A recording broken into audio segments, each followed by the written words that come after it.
Tunahitaji tupate ile nguvu ya uponyaji. On the mantle with Jesus. We need to touch the hem of the garment of Jesus. Ambayo tutaiunganisha na akili ya Yesu ambayo inatokana na kushika lile pindo la vazi la Yesu. So I invite you to kneel with me. Ninawaalika tupige magoti pamoja. Father, we bow before your throne. Baba, tunasujudu mbele zako sasa. You say in your word. Umezungumza katika maandiko yako. 2 or 3 are gathered, there I am also. Wawili watatu wakusanyikapo pamoja niko katikati yao. Tunaloomba lolote lile, if we believe, tukiamini, you shall give it to us. Utatupatia. Lord, we ask for your presence. Tunaomba uwepo wako Bwana. I ask specifically that your angels would speak through my voice. Tunaomba kabisa kwa malaika zako wawe nasi, wafanye kazi kwa mikono yangu. And touch our hearts. Watuguse mioyo yetu. Lord, whatever is learned today, chochote ambacho tunajifunza leo, may it further the gospel commission. Tupatie ule wito wa Injili. May it open a door.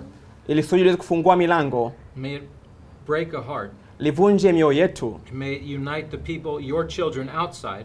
Ili kusudi tuweze kuungana na watu wako nje. With your children inside. Na watoto wako walio ndani. We pray in Jesus' name. Tunaomba kwa jina lake Yesu Kristo. Amen. Amina. I just want to tell a story. Nataka niwaambie habari. 2 to 3 years ago. Miaka miwili iliyopita. It was December 25th, 26th, towards the end of the year. Ilikuwa ni Desemba 22, 25 hiyo mwisho wa mwaka. God came to me. Mungu alikuja kwangu. And he told me. Akaniambia kwamba I'm going to take your heart. Ninakwenda kuchukua your heart of stone. Moyo wako wa jiwe. And I'm going to give you a heart of flesh. Ninakwenda kukupa moyo wa nyama. And I said, God. Nikasema Mungu. I've already given you my heart. Nishakupatia moyo wangu. I go to church. Ninakwenda kanisani. I'm studying your word. I'm living with you. Ninasoma neno na naishi hili neno. But he said you don't understand. Akasema kwamba hauelewi. I said, Lord, I don't understand anything. Nikasema Baba, kwa kweli sitambui lolote lile. Here I am, teach me. Niko hapa nifundishe. And so this night, na usiku ule, it's towards the end of the year. Ilikuwa ni mwisho wa mwaka. And you know, in America they have fireworks and firecrackers at the end of the year. Unafahamu kwamba Marekani mwisho wa mwaka kuna kuaga na mioto, milipuko, na mtoto alikuja kwangu. My children came to me. Mtoto wangu alikuja. And they said, na nikasema, Dad, I want to stay up and watch the fireworks. Ondoka, nataka nitazame ile milipuko ya mioto. And I said, the laws of health come first. Nikasema kwamba kanuni za afya huzi mara ya kwanza. You're going to go to bed. Unakwenda kulala sasa. They fell asleep before 10 o'clock. Walikwenda kulala kabla saa 4. I put them in bed. Nilikwenda kitandani. And I laid down next to them until they fell asleep. Na nilikaa pembeni yao mpaka walipolala. At which time God kept telling me. Na wakati huo Mungu aliponiambia, I'm going to give you a new heart. Ninakwenda kupatia moyo mpya. I'm going to take that stone you got. Ninakwenda kutoa huyo moyo wa jiwe na kuweka moyo wa nyama. Listen to me, I'm going to give you a new heart. Akasema nisikilize na kupatia moyo mpya wa nyama. How many here have a new heart? Watu wangapi leo na moyo mpya? So I'm saying, Lord, take my heart. I don't know what you're trying to tell me, but I'm here to listen. Nasema kwamba Mungu, chukua moyo wangu, sielewi lakini niko hapa kukusikiliza. And I went to the Bible. Na nilikwenda kwenye Biblia. And I went to the spirit of prophecy. Nilikwenda kwenye roho ya nabii. And I looked up every reference that said a new heart. Na nilikwenda kutazama kila hatua inayozungumza kuhusu habari ya moyo mpya, kuzaliwa upya. And then I started looking online. Nilipoanza kutazama mtandaoni, and I started realizing, niligundua kwamba when God says I'm going to give you a new heart, Mungu anaposema kwamba nakupatia moyo mpya, ni zaidi ya kile tunachokitambua. I'm going to tell you 3 true stories. Nikwambie habari 3 muhimu. And maybe you'll understand. Labda unaweza kuelewa Mungu anaposema kwamba anatupatia moyo mpya. There was 3 people. Kulikuwa na watu 3. They were about to die. Walikuwa karibia kufa. Because their hearts were no good. Kwa sababu moyo wao haukuwa mzuri. In America, katika nchi ya Marekani, their names were on a list. Walikuwa wameelezwa pale majina yao. Katika hospitali. If somebody dies and has a viable heart, we'll call you. You got to get there. We'll give you the new heart. Na kama mtu atakufa na ugonjwa ambao hueleweki, utachukua moyo na kukupatia. 3 people. Watu 3. These are actually in medical journals. 2 of them are. Hao walikuwa kwenye utaratibu wa tiba. 2 of these are in medical journals. Watu wawili walikuwa kwenye utaratibu wa tiba. One of these stories is a first-hand account. Mmoja nilikutana naye mimi. From a brother of mine, a Seventh-day Adventist brother. Na mmoja alikuwa ni sehemu ya kakaangu Mwadventista Msabato. Witnessed this with his own eyes. Nilishuhudia kwa macho yangu mwenyewe. One gentleman. Mjerumani mmoja. He got the call. Alikwenda kwenye gari. We got a heart. Come. You got to come immediately. Akasema njoo haraka, tukamwita. They come in. Walikuja ndani. Put him under. take out his heart, put in the other heart. Akachukua, akatoa moyo ule, akaweka moyo mpya, na kulikuwa na sasa ni mzima. The next man, mwingine wa pili, hey, we got a heart, come. Hivyo tulimpigia simu, njoo, akaingia ndani. Take out his heart, put in the other heart. Tolea, weka moyo mpya. It's a match, they're living good. Sasa yuko vizuri. A lady, mwanamke wa tatu, she gets the call. Alipigiwa simu. We have a viable heart, come to the hospital now. Tuna moyo mzuri, njoo hospitalini. She comes, alikuja, a new heart put alipatiwa moyo mpya, kaishi vizuri, anaishi vizuri. All three of them have been alive for many, many years. I don't know currently if they're still alive, but 5 years ago, 3 years ago, they were still alive today. Wote hao wote wanaishi, sijui kama ni miaka 2 au 5, lakini wanaishi mpaka sasa. The first gentleman, mmoja Mjerumani huyu, he worked in an office at a desk all day. Alikuwa anafanya kazi kwenye meza kila siku akifanya hivi. Alikaa chini. He had a big belly. Alikuwa na tumbo kubwa. He was overweight. Alikuwa ni mnene. Na alikuwa so mzuri kiafya. After he got the new heart, alipopata moyo mpya, he started doing motorbiking. Alianza kufanya kuendesha, kulukaluka. He started doing extreme sports. Alianza kufanya mazoezi. Years later, baada ya miaka baadaye, he's fit, healthy, fit, in shape, no fat. Alianza kuwa vizuri na hana mafuta tena. His diet's changed. Chakula chake kikabadilika, yuko tabia zake zilibadilika zote, yuko vizuri. The next person, mtu wa pili, this gentleman got a new heart. Huyu Mjerumani alipata moyo mpya. He started to paint. Alianza kuchola. He was married for 25 years. His wife said, "I've never seen you do any of this." Aliona miaka 25, anasema kwamba sikuwahi kuona ukifanya hivi. Alikuwa ni tajiri huyu. He worked a 9 to 5. Alifanya blue collar job in America. Alifanya kazi Marekani. Now he's writing poetry. Na sasa anaandika. He's painting. Anachola. And he's playing and loving classical violin music. Na anaimba na kuimba nyimbo za Kristo na anazipenda sana. Two people. Watu wawili. Scientific literature. This is proven. This is not me just telling you. Na sio mimi hapa, hivi vitu ambavyo ni vya sayansi kabisa. Watatu. It's a first hand account. Ni mtu kukutana naye. She started after the operation. Alianza kufanya baada ya operation katika hospitali. She started watching telenovelas. Alianza kuangalia telenovela. Spanish soap operas. Inaitwa Kihispania, ni maarufu sana. She was an American but only spoke English. Alikuwa ni Marekani anaongea Kiingereza. She was watching Spanish soap operas and learning and speaking Spanish within 2 weeks. Alikuwa anaangalia hiyo na kujifunza Kihispania kwa wiki 2 na vizuri kabisa. Now I'm going to ask you, do you want a new heart? Sasa nakuuliza, unahitaji moyo mpya? Anahitaji moyo mpya pia. The first heart that this man got, na moyo mpya huo mtu uliondoka, they unmasked who they received the heart from. Sasa walipata moyo mpya kutoka kwingine. Walianza kufanya mazoezi. He was a stunt double from Los Angeles. Na alikuwa kule Los Angeles. He did extreme sports. Alianza kufanya mazoezi magumu. Have you ever watched the movies on TV? Je, umetazama movie katika TV? When Tom Cruise is running off the cliff Tom Cruise anapokimbia huko na kule? That's what that gentleman did.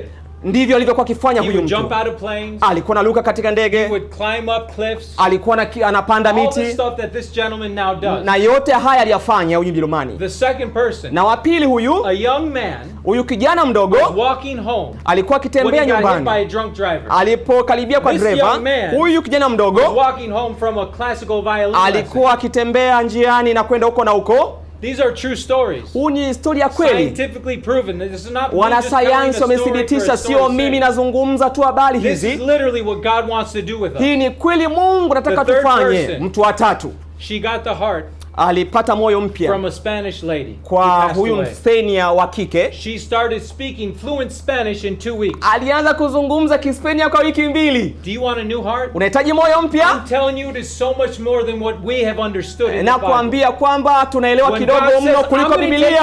Mungu anaposema anataka kutoa na kukupa moyo mpya na kukupa moyo mpya kutoka mbinguni, you're going to once hate now the things that you once loved. You're going to love the things that you once hate, and now you're going to hate the things that you once loved. Yani utapenda vile ambavyo ulikuwa vipenda na vile ambavyo ulikuwa unavipenda utaviacha. I don't want to go to the club and dance and drink and do drugs. No. Sitaki kwenda huko nikicheza nikilewa na vitu vingine vile. For a Bible study. Nataka kwenda kwenye nyumba ibada kusoma Biblia. And pray with my brothers and study the Bible. Nataka kujifunza na ndugu zangu na kusoma Biblia. Biblia inazungumza wazi. Do you have a new heart? Unahitaji moyo mpya? This is what God is talking about. Mungu ndicho He's going to ambacho change it, but it's so much anakizungumza. more deeper than that. Atakwenda kutubadilisha, ni zaidi ya tunavyofikiria sisi. God is revealing this to me. Mungu I'm ananifunulia studying mimi. the Word of God and He's saying, wow, Lord, I don't understand. Every time you talk to me, it's new. Ninasoma maandiko matakatifu na najifunza kwamba Mungu kila wakati anataka kuzungumza na mimi. Every time I open up your word, Father, Kila siku nikifungua Biblia Baba, it's like I'm diving deeper in the ocean. ni kama ninazama ndani chini ya bahari. And it doesn't make sense to me Haileti maana kwangu, because the deeper I go, kwa sababu zaidi napoenda chini the kabisa, lighter I get. ndivyo navyokuwa The mpana more I zaidi, understand, the ndivyo more I navyoelewa see. zaidi, ninaona I see vizuri, invisible world for what ninaona it is. vitu nisivyoviona kwa macho. That's why Jesus says, I have a new heart for you. Ndiyo maana Yesu anasema kwamba nataka nikupe moyo mpya. Jesus told us there's something that we do every year. Unajua Yesu anatuambia kila kitu Every 3 months, mwaka, every quarter in the churches. kila Most robo Adventist kwa kanisa ndani wa Sabato They have the supper, right? wanakuwa na meza We break Bwana. bread Tunavunja mkate, and we drink some grape juice. tunakunywa divai. Do you do all that? Unafanya mambo yote hayo? Jesus said, do this until I come again. Right? Yesu alisema fanya hivi mpaka nitakapokuja. And I do this too, and I'm not saying not to do it. Na ninafanya hivyo, sisemi kwamba msifanye. But why do we do it? Kwa nini tunafanya hivyo? It's not just so that I can go to church and have fellowship. No. Sio- Jesus did that. Sio kwamba nafanya hivyo tu kwa sababu Yesu alifanya And he went to a hivyo cross. na alienda msalabani. You understand? Unaelewa? Jesus said, this is the last supper. Yesu alisema kwamba hii ni meza yangu ya You mwisho. won't understand right now, but Na- you will understand later. Na hawakuelewa hapo, aliwaambia lakini wataelewa You baadaye. understand right now? Unaelewa leo hapa? I don't think we do. Sidhani kama mnaelewa. Jesus said, take this cup. And Peter's like, no, Lord, I won't take the cup. Yesu alisema kwamba Petro, chukua hiki, na akasema sitaki. Anasema sitakuosha mimi, sitaki kukuosha. Petro alisema Jesus hivyo. was explaining something spiritual. Yesu alielezea kitu cha msingi cha kiroho. When we drink the cup, Tunapokunywa And when we kikombe, eat the bread, tunapokula we're mkate, studying the word, tunaposoma and it's maandiko, not outside, it's in us. sio nje tu, ni ndani And it's a yetu, new heart. ni moyo And then mpya. we're going to a cross. Tunapokwenda kwa I msalaba, want you to know, the Sunday law is coming niwaambie kwamba Jumapili inakuja, because Jesus' word is true. kwa sababu neno la Mungu ni kweli. If you're going to drink that cup, Kama utakunywa kile kikombe, there's a cross for you. kuna msalaba mbele yako. You have to climb up in your Ni tree. lazima upande mwenyewe mti huo. Are you going to climb up in your tree? Unakwenda kupanda mti I huo? want to climb up in the tree. Ninakwenda kupanda mti I want huo. to enter into the fiery furnace. Nataka kuingia kwenye Do you want to enter into the fiery furnace? Je, unakwenda kwenye hilo tanuru la moto? You know what happens when you climb up in the tree? Je, You unajua get in the kinatokea fiery nini furnace. unapoingia kwenye mti na kuingia kwenye tanuru la moto? Jesus is with you. You see him face to face. Yesu uko naye na unamuona uso The kwa 3 uso. Hebrews were thrown in there. Wale Waebrania watatu And they walitupwa were in the mle, flame. walikuwa ndani ya moto, Not a hair on their head was singed because Jesus was there. lakini hata nywele zao zikuungua sababu If you Yesu have alikuwa Jesus nao. with you, Unapokuwa na Yesu, Nothing can touch you. hakuna kinakugusa. Do you want to have a new heart? Unahitaji kuwa na moyo mpya? Do you want to drink that cup? Unahitaji kunywa kile kikombe? I hear the bells. Ninasikia kengele. It's almost here. In a little while we're going home. Tayari muda sio mrefu tutakwenda nyumbani. I want you guys to understand something. Nataka muelewe kitu fulani rafiki All zangu. this Mambo yote haya is so that your mind ni kwa sababu akili can zetu connect haziwezi with the kuunganisha invisible world. na ulimwengu usioonekana.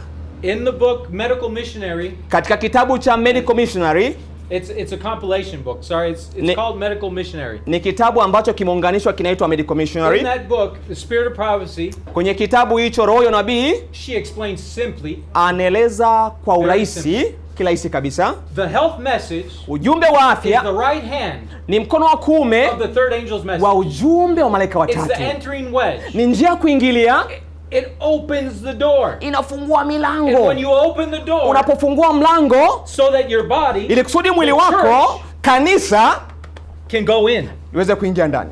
Now, Sasa this is what this means. hii ndio inamaanisha hivi, When you learn this, unapojifunza you haya put it in practice. ukaweka kwenye And you matendo, help those outside. unasaidia wale They're wengine, going to say, wow, wanakwenda kusema I wow, want to know your God. nataka nimfahamu Mungu Because when wako, you heal the body, kwa sababu ukiponya you're healing mwili the soul. unaponya pia And roho. when you heal the soul, Unapoponya you're roho healing the body. unaponya mwili You're giving pia, them a new heart. unapatiwa You're moyo giving them the mpya, very experience unawapatia so that they uzoefu will be prepared mpya to drink the ambapo cup utawaandaa kwa ajili ya ujio wa and Yesu climb up up in the cross na waende msalaba and carry the cross. na wachukue I msalaba. want you to know something. Nataka mfahamu kitu kimoja. If you do not learn this, Kama ufanyi haya, you will have no part in the last movement. hauna sehemu katika Not vuguvugu la just because mwisho. I'm saying it, Si kwa sababu nazungumza but hivi, because this is the third angel's ni message in verity. ni kwa sababu huu ni ujumbe wa malaika watatu kiukweli kabisa.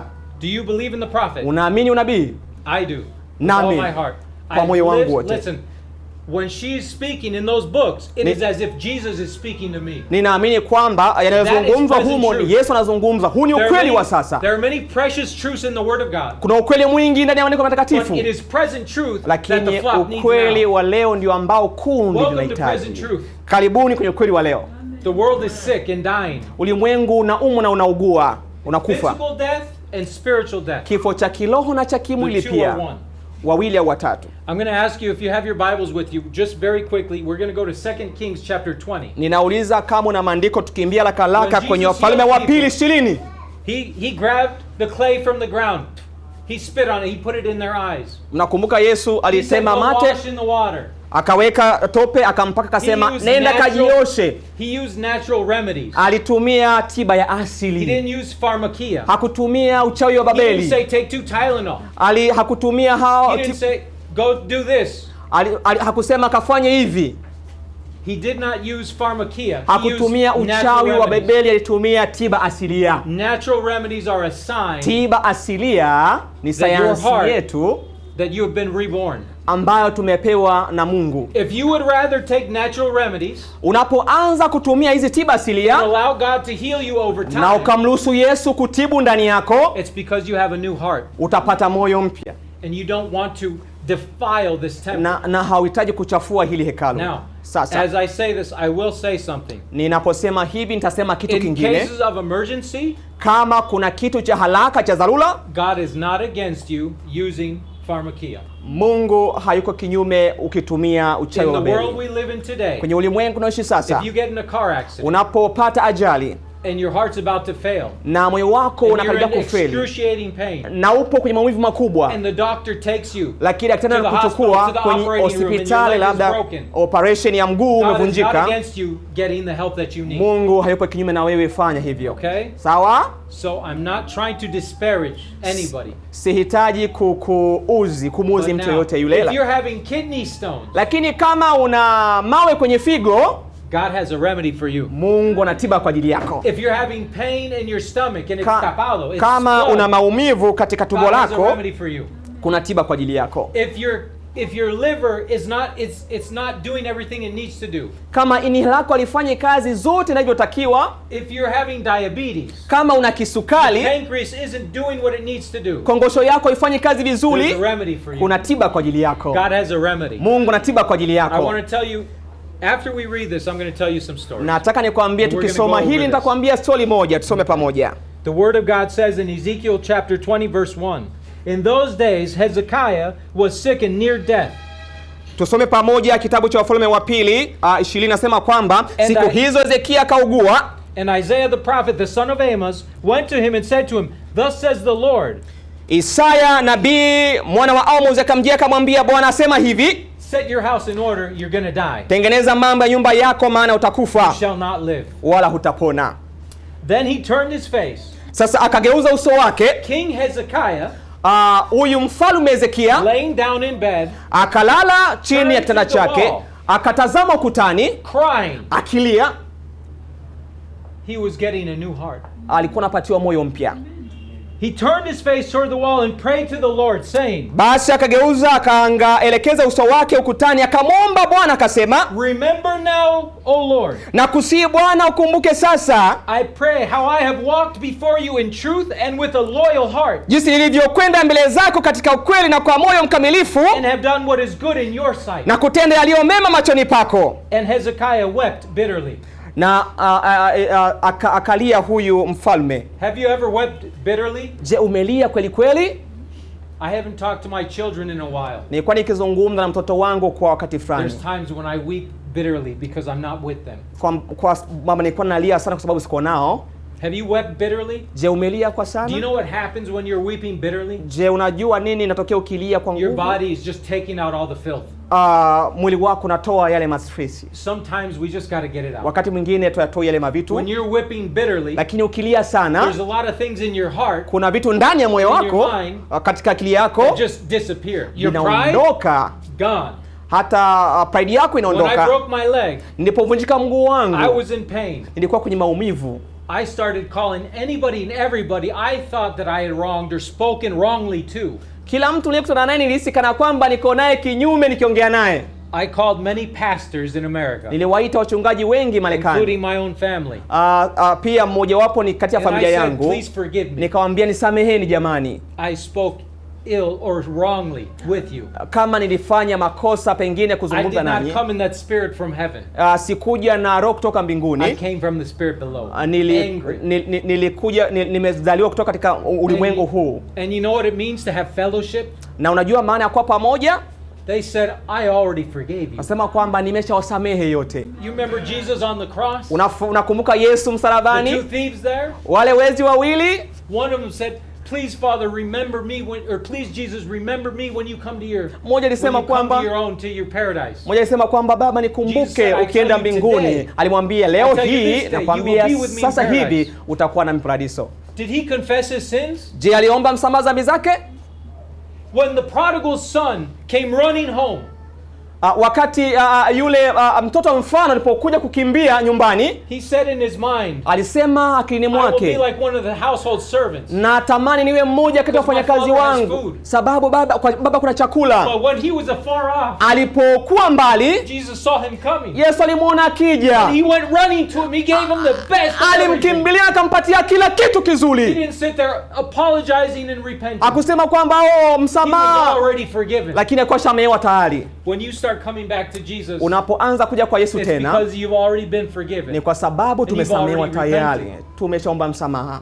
This is the gospel. Hii ni Injili, This is what really transforms this heart that we have. na hii ndio ambayo inabadilisha maisha yetu kweli kweli. And it happened Na ilitokea before Isaiah had gone out into the middle court that the word of the Lord came to him saying, kabla Isaya hajatoka katika mji wa kati, neno la Bwana likamjia kusema, return rudi and tell Hezekiah the leader of my people, ukamwambia Hezekia mkuu wa watu wangu, thus says the Lord, Bwana Mungu wa God Daudi, of David your father, Mungu wa Daudi baba yako asema hivi, I have heard your prayer. nimeyasikia maombi yako I have heard your prayer. na kuyaona machozi I have yako, seen your tears. nimeona machozi yako, Surely I will heal you. tazama nitakuponya. Sometimes we need to cry it out. Wakati mwingine twapaswa tulie. Listen, Sikiliza, when you cry, it's like breath to the soul. unapolia ni kama unapumua. There's sin and anger and frustration. Dhambi na mambo mengine kama Forgive hasira. everybody. Msamehe kila mtu, I don't care. sijali. Whatever they've done to you, Hata forgive kama them. wamefanya chochote kile, wasamehe, Forgive them. wasamehe. Ask God to come into your heart.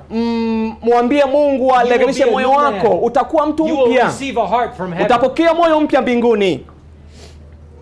I will heal you, and on the third day you shall go up to the house of the Lord. Nitakuponya siku ya tatu, utakwenda kwenye nyumba ya Bwana, And I will add to your days 15 years. na nitakuongezea miaka 15. And I will deliver you and this city from the hand of the king of Assyria. Anasema kwamba na mji huu nami nitakulinda mji huu kwa ajili yangu, kwa ajili ya Daudi And mtumishi I will wangu, defend this city for my own sake and for the sake of my servant David. nami nitaulinda mji huu kwa ajili yangu na kwa ajili ya Daudi mtumishi wangu. Here's the wonderful part. Hii Verse 7. ni sehemu nzuri kabisa, aya 7. Then Isaiah said, Naye Isaya akasema, take a lump of figs. twaeni mkate wa tini. So they took a lump Wakautwaa, and laid it on the boil, wakaweka juu ya and he jipu, recovered. naye akapona. What did they use? Did Je- Isaiah say, go to the doctor, take a Tylenol? Je, walisema nini kwa daktari kachukue Take an dawa? Advil. Je, chukua dawa, Take a Nicam. chukua mambo fulani? No. He said, Hapana. take a lump of figs. Alisema chukua mkate wa tini. You go to the hospital today. Unaweza kwenda hospitali leo, You go there with a lump of figs to somebody that has a cut. labda wakati mwingine mtu ana kitu fulani, Hey, I got you, don't worry. nimekupata, hamna kitu. Put that on. What do you think they're going to tell Je, you? unafikiria itatokea nini? Get out of here with that. I need the drugs. Hapana, ondoka, nataka dawa mimi Do bwana. they believe in the God that we believe in? Je, wanaamini yale ambayo tunayaamini sisi? Do you want a new heart? Unahitaji moyo mpya? In verse 7 right there, we Katika see that aya God is using 7, natural remedies. tunaona aya 7 Mungu And anatumia this is tiba what Jesus asilia. is trying to teach us. Na hiki ndicho ambacho Yesu anajitahidi How kutufundisha. many know what honey is? Wangapi wanafahamu asali? We all know what honey is, right? Nafahamu asali ilivyo? Does honey get old? Je, asali inazeka? Why doesn't honey get old? Kwa nini haizeki asali? Why doesn't honey get old? Kwa nini haizeki asali? When honey is made, the bees are humming, right? Wakati asali inatengenezwa wanakuwa They wale have the nyuki heartbeat of heaven. ni wakali, They're making the honey wanatengeneza asali with Jesus. na Yesu. And then we have the honey. Ndio tunakuwa na asali hii. And we can keep the honey. I'm telling you right now. Tunaweza tunza asali na waambia leo hii. I had videos that I was going to show, but we'll show these another day. Nina video nyingi nitawaonyesha, lakini pengine siku nyingine. In El Salvador, Katika nchi ya Salvador, I had a whole family. nilikuwa na familia yangu. 15 to 20 people in about 4 or 5 homes. Watu 15, familia kadhaa hivi. They were all sick. Walikuwa wote They didn't wagonjwa. know why. Hawakujua kwa nini. The 2-year-old Watu wawili had boils all over his body. alikuwa na majipu kila sehemu. And I take honey Nikachukua asali, and I fill a big bowl with honey. nilichukua sahani kubwa ya I asali, take red onion nikachukua onion, garlic, nikachukua garlic and ginger. na ginger, Cut it up, nikakata kidogo place kidogo, it inside the honey. nikaweka ndani ya Leave it asali, overnight in the fridge for Nika- 24 hours. nikaacha kwa siku moja na And this friji. is what it looks like. Hivi ndivyo vinaonekana. Then you take it, you siphon it, you get the honey, Kwa unachukua ile asali, ndio and you can put it back in the bottle. unaweka tena kwenye Now that honey na hiyo asali is antibacterial, ni antibacteria, antifungal, ni antifangasi, anti-inflammatory, Lakini- and it will kill anything inside that lakini body. pia inaondoa uvimbe na inaweza kuponyesha I went kila to kitu that ndani ya home. mwili. Nilikwenda nyumbani, And I gave them this much. nikawapa kidogo tu, Everybody. kila mtu, They all got better. walipona wote. The child that had bumps all over his body, Mtoto ambaye alikuwa na majipu mwili mzima whiter than snow. 4 alikuwa days later. alikuwa mzuri mweupe siku kadhaa. Did God heal them or did I? Je, Mungu aliwaponya au ni mimi? Did I tell them, hey, there's a God in heaven that loves you? Je, nikiwaambia kwamba In that kuna Mungu wa home- mbinguni anawapenda? In that home later on, Na pale nyumbani I had a baadaye campaign. nilikuwa na kampeni. It's live on YouTube. I Ilikuwa got to preach to a Catholic family ilikuwa live YouTube na About the nilihubiri wa Sabbath, Katoliki kuhusu the three habari angels' ya message, Sabato na ujumbe wale the love of watatu Jesus, the soon return of Christ. na upendo wa Yesu na habari ya kurudi kwake mara ya And you know pili. what? The children, Unajua nini, wale watoto when I broke my leg, nilipovunjika mguu wangu, every single one of the children called me. kila mtu alitamani nipigie And wale they left a watoto message. na niliwapatia And they said, ujumbe. hey, Glenn, how are you doing? We love you. We're praying for you. Waliniambia wewe great, tunakupenda, This is a tunakuombea. Catholic family. Na haya ni mambo ya familia. And those children, Na hao watoto they all called me up to tell me that they love me and they want me to get better. waliniambia kwamba great, tunakupenda, I'm gonna tunatamani ask you. upone. Nataka nikuulize kitu kimoja. If I went to that house, Je, nikienda huko nyumbani I have the Sabbath. nina sabato yangu, You're in sin. uko ndani ya dhambi, You think they would have let me in? je, watanikatalia? No. Hapana. What is the right hand of the gospel? Je, mkono wa kuume wa injili ni I just upi? said it. Nimesema ni nini? Jesus healed the body. Yesu aliponya And then he healed mwili, the soul. aliponya pia na When you roho. heal the body, that opens the door. for the Unapoponya body mwili to unafungua walk in. njia kwa ajili ya nini? You know, you remember that healing virtue? Unakumbuka nguvu ya uponyaji? This can be used with Jesus in union as healing virtue for them. Hii inaweza ikatumika pamoja na I will Yesu tell kama you nguvu ya uponyaji kwa ajili yao. Every single one in that family treated me wonderfully. Kila mtu katika familia hile And walinijali the spirit sana. of prophecy says, Na roho ya nabii inazungumza wazi when kwamba the tide of persecution is about to sweep over the church, wakati ule wa mateso utakaposukumia push it back. kanisa, tutasukumia we can nyuma. push it back. You know how we can push it back? Tutasukumaje nyuma? Right here. Hapa. This is it. When you go out and you start healing the family of people that want to persecute you, do you think they're going to go and persecute you? Je, unapoenda kuwaponya watu ambao walitamani kukuharibu, je, watakuharibu tena? You know, in 1888, the rumblings of the Sunday law was happening in America. Je, unafahamu kwamba katika miaka 1888 Jumapili ilikuwa inakuja katika nchi ya We Amerika? had the health message, Tulikuwa na ujumbe wa afya. and there was a lot of police officers. Kulikuwa na polisi wengi sana. There was a lot of police officers Kulikuwa na polisi wengi sana who went waliokuja to the Adventist health retreats, kwenye sehemu za tiba za and Waadventista they told them, na waliambiwa, these people are watching you, hawa watu wanawatazama, but we love you. tunawapenda, and they left. na waliondoka. What do you think is going to happen Unafikiria kitatokea when you open nini the door to the heart? kama unafungua mlango And kwa you say nafsi their family. na unazungumza They're kwa not gonna familia? kill you. Hawezi That's kukuua. why the spirit of prophecy is very clear. Ndiyo maana roho ya unabii inasema kwamba iko wazi, tutasukumia mbali hayo We can mambo. make it easier on ourselves. Itakuwa rahisi kwetu sisi.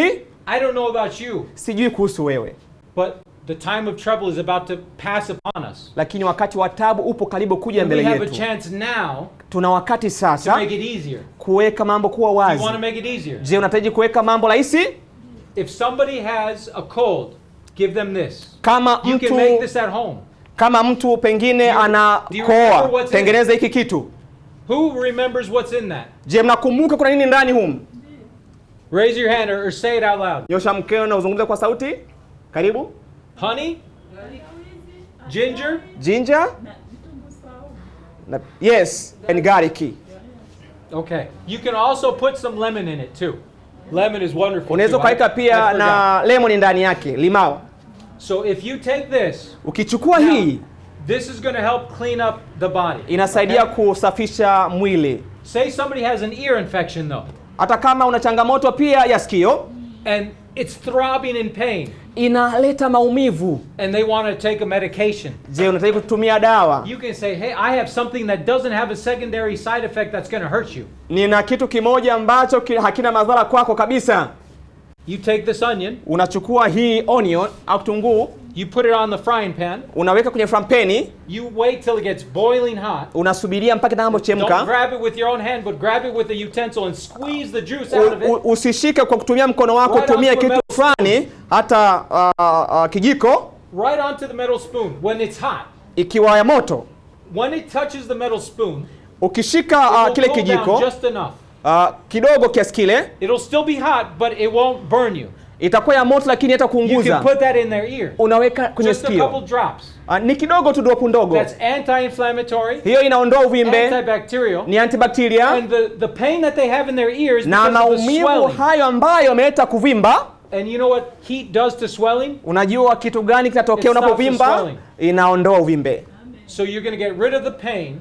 Utaondoa You're maumivu, going to kill the virus, unaua virusi, and then they're going to say, hey, na utasema hey, I want to know about this God that you serve. nataka nifahamu How did you Mungu learn this? unayemwabudu. That's Umemjuaje? you're opening the door to walk in with the gospel. Unafungua njia ya Jesus kuingia kwa heals the Injili. body. Yesu aliponya mwili, Then he heals the soul. aliponya na nafsi. He doesn't just, I have the Sabbath, I have the Sabbath. Hakuanza kwamba na sabato na sabato, hapana. I am the Lord of the Sabbath. Ni baba wa Let us sabato. walk together Tutembee in the pamoja cool of the day, right? katika God does mchana. it in love. Mungu yeye ni Now I upendo. want to ask, is there anybody here who has any open cuts? Nahitaji kuuliza kama kuna mtu alishapata If you have mchubuko. a scar or a Kama scab ulikuwa or na anything. mchubuko, kitu chochote kile au kidonda, Anybody. yoyote yule, It can be as large as you like. Inaweza likawa ni kubwa kiasi chochote, kama una kidonda au mchubuko anahitaji kunyosha mkono. If you do, we have activated charcoal. I made a poultice. kama unacho, tuna mkaa wa tiba hapa, tutakuonyesha jinsi ya kufanya. Activated charcoal with some flour. Huu ni mkaa wa tiba pamoja na unga, We mixed it with some water. tunachanganya na maji That gave it a kidogo, base. So now it's a tunatengeneza paste. base. Now it's a paste. You can make it as thick or as watery as you like. Sasa unaweza ukapaka sehemu But yoyote you want ile it to be a little thick. Now, na iwe nzito kidogo. you see this? Unaona anavyoonyesha? You can put this over a cut, Unaweka kwenye kile kidonda au and you want to cover it. na unafunika. And as long as it's wet, that activated charcoal is pulling out everything. Inavyokuwa hivi inavuta ile sumu If you ndani. have an ant bite, Kama una if you were stung by a bee, kama umeng'atwa na chochote if kile, you were bit by a snake, kama umeng'atwa na there nyoka, you go. You can put it on the outside, and it inaondoa will pull the poisons out. na inavuta ile sumu.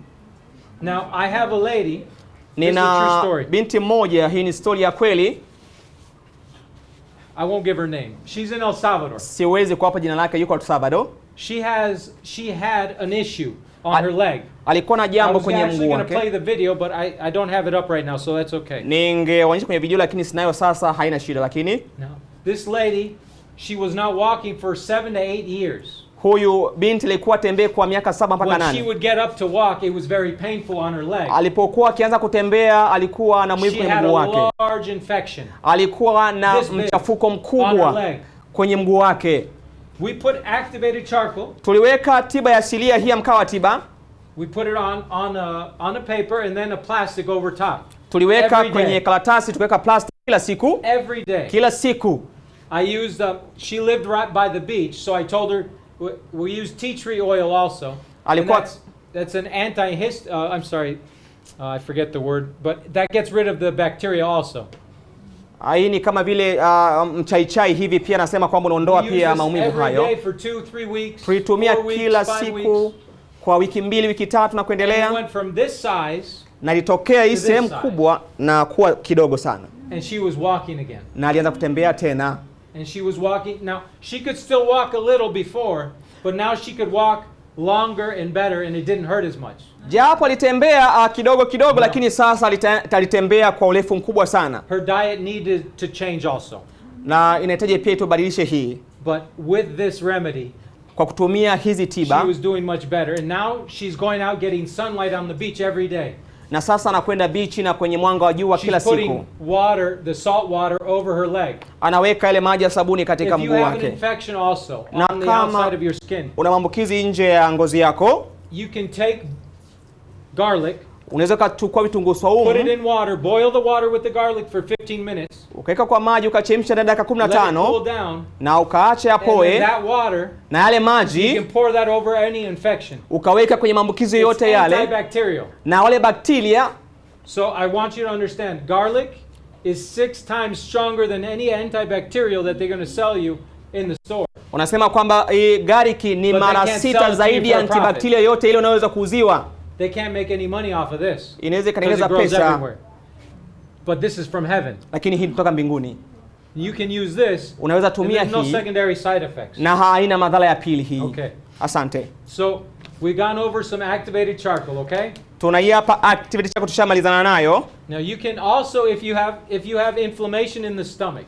Na kama pia una uvimbe tumboni, you can take, in fact I was going to tell the lady over here yesterday that I could give her some, but if you have a stomach ache, nilikuwa namwambia msichana mmoja jana hapa kwamba hata kama una maumivu ya tumbo, if you're feeling bad in the stomach, kama unajisikia vibaya tumboni, you can take a half a teaspoon of this, unachukua nusu ya kijiko chako, put it in a glass of water, unaweka kwa maji, mix it, unachanganya, and you don't want to eat for an hour or 2 hours beforehand, you drink it, na alitakiwa usiwe umekula ndani ya masaa mawili na unywe, and then you can wait like an hour, but you can drink water.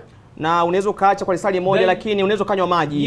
You will feel that inflammation, all the stomach ache go away. Sasa ule uvimbe tumboni utaondoka. And it will flush through your system. Na itaondoa mfumo wako wote vizuri.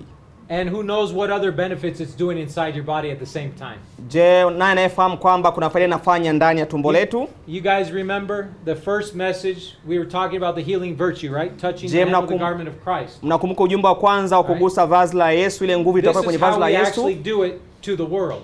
Na hii ndio ambayo tunaifanya kwa ulimwengu. I'm only showing a few of these. Na nataka nionyeshe machache kwa haya. My mind is going blank. Akili yangu inakwenda sasa. But now, lakini sasa, if you want, I have a lady, and this is her testimony. Na nina msichana huu na huu ni ushahidi. It's on YouTube. She was drinking a lot of coffee and Pepsi and just sugary pops and drinks, and she was gaining a lot of weight. Yupo kwenye YouTube, alikuwa akinywa kahawa na vitu vingine vile, yuko ndani ya YouTube na akawa mnene. I told her, nilimwambia kwamba I have a drink. Nina kinywaji.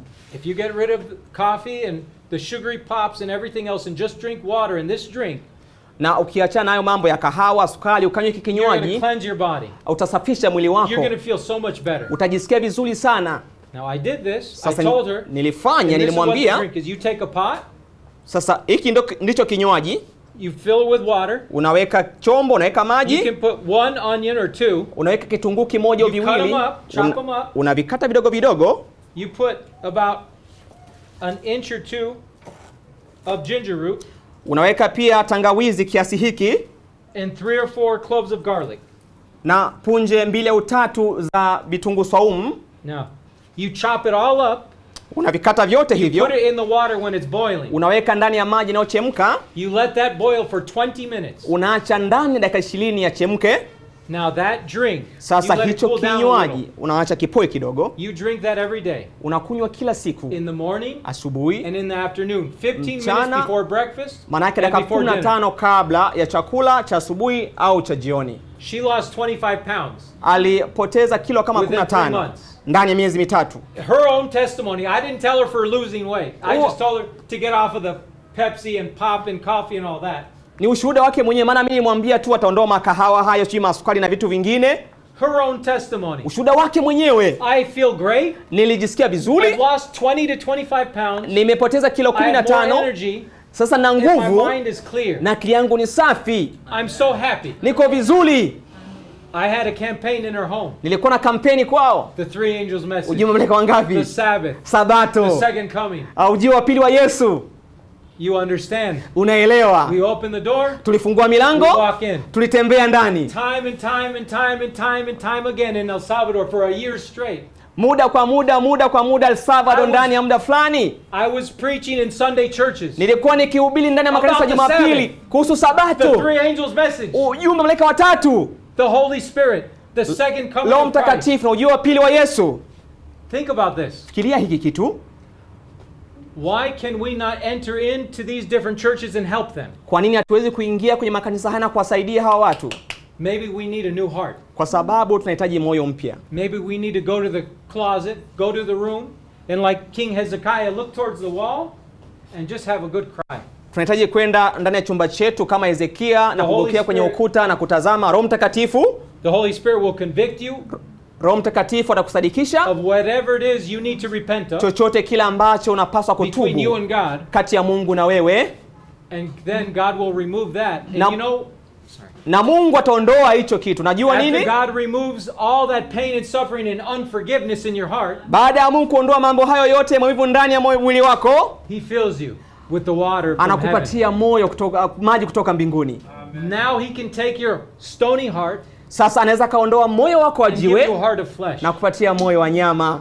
Now, sasa how many people, I'm going to stop with this, but I have one more true story. Sasa naenda kuishia hiki, nina story mbili. When God called me, Mungu aliponiita, I was in Texas. Nilikuwa Texas. And God started sharing with me all these remedies. Na Mungu alinionyesha mambo yote haya. I had a garden. Nilikuwa na bustani. And I'm growing all these herbs. Nilikuwa nikikuza vyote hivi. I'm spending time out in nature. Nikitumia muda kwenye asili. And God's talking to me. Mungu akaniambia. And I'm like, wow, God, this is insane. No, wow, what? And I couldn't understand the voice of God. Nikasema, Mungu, hii ajabu, sikuelewa sauti ya Mungu.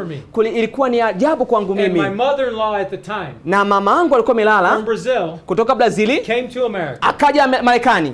This is during COVID. Na ilikuwa ni wakati wa corona. She had to take the second COVID shot. Alikuwa na issue za corona mara mbili.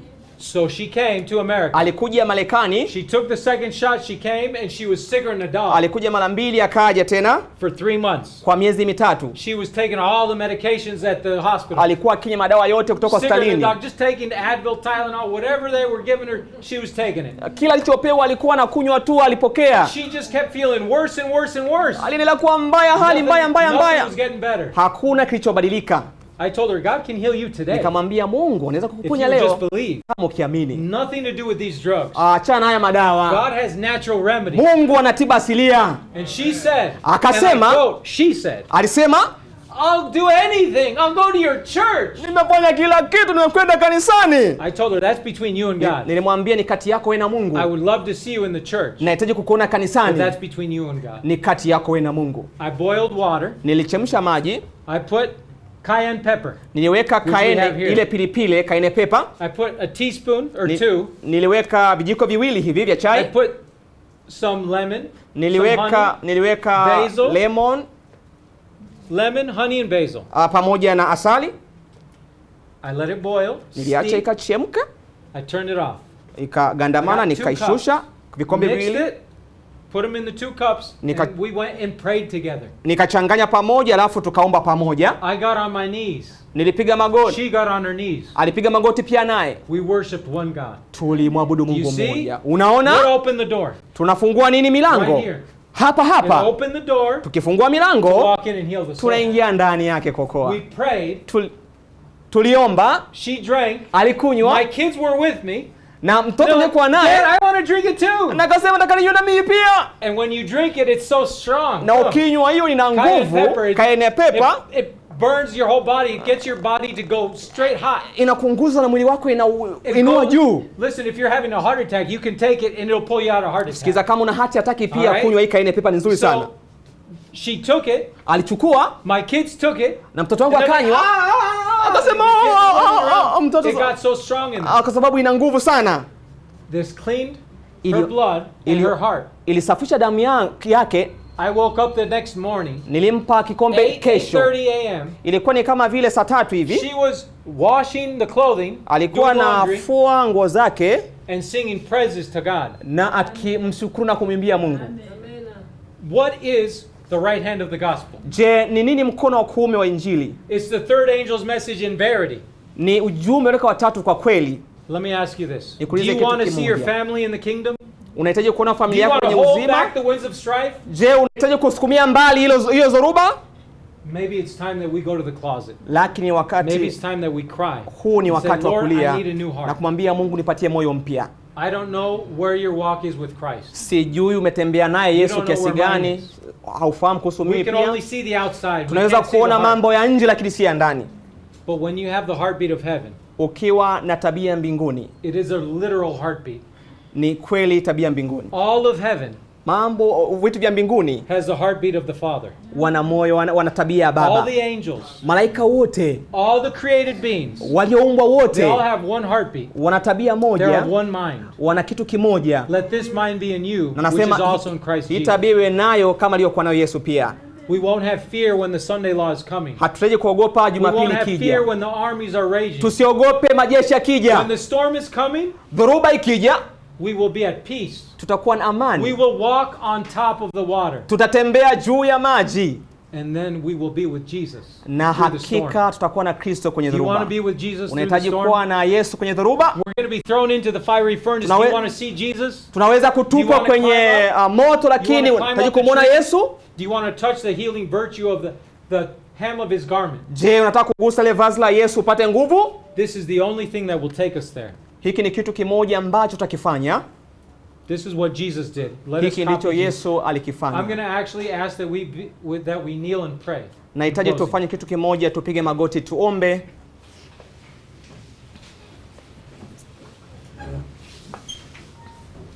Dear Heavenly Father, Baba yetu mpendwa mbinguni, I come before your throne. Tunakuja kwenye kiti cha enzi kwako, humbly and mercifully.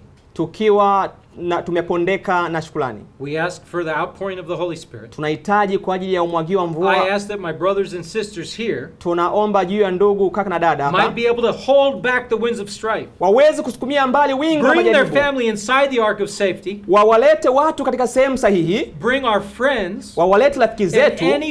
Any one of your children that are of a different flock. Kila mmoja, kila ndugu aliyeko nje ya zizi lako. You say, come out of her, my people. Ulisema tokeni kwake watu wangu. Help us to bring them out. Tusaidie kuwaleta hao ndani nje ya machafuko. Of Babylonian confusion. Kwa Babeli, machafuko ya Babeli. So that they might see you. Ili kusudi waweze kukuona wewe. That they might walk with you. Waweze kutembea na wewe. And every morning. Na kila asubuhi. They might have communion with you. Waweze and fall in love kuwa na muunganiko na wewe, kuwa na upendo na wewe. I want to love you again today, Father. Nataka nikupende tena leo Baba. I want to see Jesus as he really is. Nataka nimuone Yesu kiuhalisia. I want to know that my Savior lives. Nataka nione jinsi anavyoishi Yesu. We want the outpouring of the Holy Spirit. Tumwagiwe Roho Mtakatifu. You would work with us in our ulisema kwamba uliuliza na Alsavra utembea na mimi pia. Take this heart of stone. Utaondoa moyo wa jiwe. Tupatie moyo wa nyama. That we would love the things we once hated. Tutavipenda vitu ambavyo tukuvipenda. And hate the things we once loved. Na kuchukia tusivyovipenda. That we might be able to sing the song of Moses and the Lamb. Tuweze kuimba wimbo wa Musa na mwana kondoo. With the heartbeat of heaven. Na moyo wa mbinguni. We pray in Jesus' name. Tunaomba kwa jina lake Yesu Kristo. Amina. Amen.